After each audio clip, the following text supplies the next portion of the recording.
Oscar Micheaux was born on a farm near Metropolis, Illinois, but grew up in Great Bend, Kansas. He was one of the 13 children of a former slave.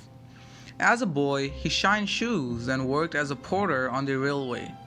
Later on, he homesteaded a farm in an all-white area in South Dakota, the same place where he began his story writing career. In 1913, Micheaux published and marketed his first book, The Conquest. But because he was black, his freedom as a writer was very much limited, so he decided to form his own publishing company. He also wrote The Case of Mrs. Wingate, which became the first best-selling novel written by an African American.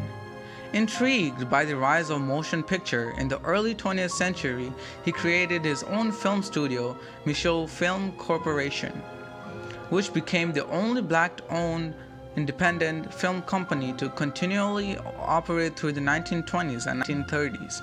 He then rewrote his first book and he reproduced and directed it in 1919 as the film The Homesteader, which became the first full-length movie produced by an African American. Micheaux went on to produce more than 40 full-length films. He also became the first African American to produce a sound film with The Exile, produced in 1913, and with his film Betrayal, produced in 1914, he became the first African American produced film to open in white theaters. Even with the limited funds to produce his movies, Micheaux found ingenious ways to cut corners.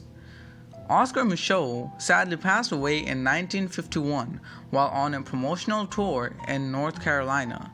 He was buried in Kansas.